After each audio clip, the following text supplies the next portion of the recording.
Welcome to day 8 of Vlogmas. I am currently at the gas station getting gas. After here, I'm headed to the gym to do an indoor walk.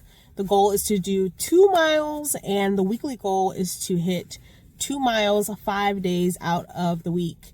It has been very challenging to be active, but now that I am getting better with my movement, I really want to continue to have that movement progress. So, here we go.